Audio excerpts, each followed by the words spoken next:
ഇല്ല അവര് നമ്മുടെ ഈ ബിഗ് ബോസ് പ്ലാറ്റ്ഫോം വരുമ്പോൾ പോസിറ്റീവ് നെഗറ്റീവ് എല്ലാ കാര്യത്തിലും പോസിറ്റീവ് നെഗറ്റീവും വരും. സി ഇപ്പൊ ഒരു കാര്യത്തിലല്ല ആക്സെപ്റ്റ് നമ്മൾ അക്സെപ്റ്റ് ചെയ്യണം. അതിലിപ്പോ ഓരോരുത്തരുടെ പെർസ്പെക്റ്റീവ് അവർ പറയുന്നത് അക്സെപ്റ്റ് ചെയ്യുക റിജക്ട് ചെയ്യുക. ഞാൻ അക്സെപ്റ്റ് ചെയ്യുന്നുണ്ട്. ഇപ്പൊ അവരുടെ പോയിന്റ് ഓഫ് വ്യൂ ആണ് അവർ പറയുന്നത്, അവരുടെ കാഴ്ചപ്പാടാണ് പറയുന്നത്.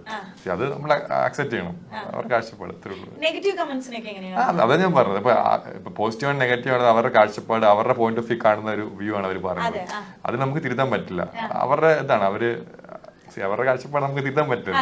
അത് റെസ്പെക്ട് ചെയ്യണം, പോസിറ്റീവായിട്ട് എടുക്കുന്നത്. അപ്പൊ അത് നമ്മൾ എനിക്കത് കുറവാന്ന് തോന്നുന്നു, ഞാനത് ഇമ്പ്രൂവ് ചെയ്യാൻ നോക്കും. അത്രേ ഉള്ളൂ. ഞാൻ മാത്രം ശരിയെന്ന് പറയാൻ പറ്റില്ലല്ലോ. എല്ലാവരും ഭാഗത്തും ഓരോരുത്തരെ കാണുമായിരിക്കും. സോ നമ്മളതൊക്കെ പഠിച്ച് ലെസൺസ് ലേൺ ലൈഫ് എന്ന് പറയുന്നത് അത്രേ ഉള്ളൂ. ഇല്ല അറിയ ഇപ്പൊ വെളി വന്ന ശേഷം ചില വിഷയം അറിഞ്ഞിട്ടുണ്ടായിരുന്നു. പിന്നെ അത് ഓക്കെ, അത് മനസ്സിലാക്കി അത് എന്തുകൊണ്ട് അങ്ങനെ അല്ലല്ല മലയാളത്തില് ട്രാൻസ്ലേറ്റ് ചെയ്യാൻ പറ്റും. അത് ചെയ്ത് ഞാൻ നോക്കിയിട്ടുണ്ട്.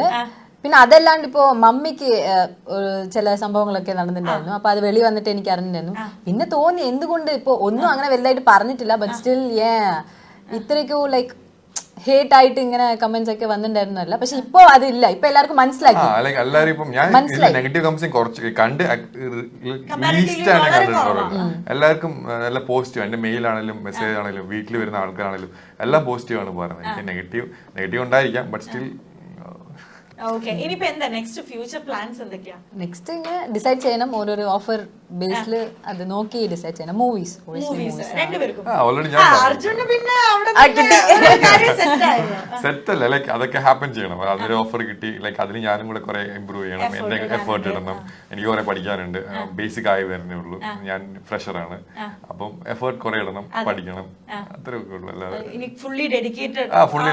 കുറെ കാര്യങ്ങൾ പഠിക്കാനുണ്ടല്ലോ. ഇപ്പം ഇത്രയും ജേർണി ആയുള്ളൂ. ഇനി കുറെ ജേർണി ഇല്ലല്ലോ. ഒന്നും ഹെൽത്ത് ഓക്കെ ഇല്ലില്ല, എല്ലാം ഓക്കെ ആയി വരുന്നില്ല. ഫുഡ് ക്രേവിങ്സ് ഒന്നും വരുന്നില്ല. നമ്മൾ അതിൽ നിന്ന് ഇറങ്ങിയ റുട്ടീനും ശരിയായി വരുന്നുള്ളൂ. എല്ലാം ഇനി ഒന്ന് കറക്റ്റ് ട്രാക്കിലോട്ട് വന്നിട്ട് ബാക്ക് ടു ജിം അല്ലേ? Okay fine. നമ്മള് എവിക്ഷനെ കുറിച്ച് സംസാരിക്കുകയാണെന്നുണ്ടെങ്കിൽ ശ്രീതു എവിക്ട് ആയി പോയല്ലോ. അപ്പൊ അർജുൻ ഭയങ്കര ഇമോഷണൽ ആയി കണ്ടിട്ടുണ്ടായിരുന്നു. ആക്ച്വലി എന്തായിരുന്നു ആ ഇമോഷണൽ ആവാനുള്ള കാരണം? 2 ദിവസം കഴിഞ്ഞു എന്ന് വെച്ചാൽ നമ്മൾ പുറത്തുനിന്ന് മീറ്റ് ചെയ്യാലോ, ആ ഒരു ഫ്രണ്ട്ഷിപ്പ് അപ്പോഴും നമുക്ക് കണ്ടിന്യൂ ചെയ്യാലോ. എന്തായിരുന്നു ആ 2 ദിവസവും ആ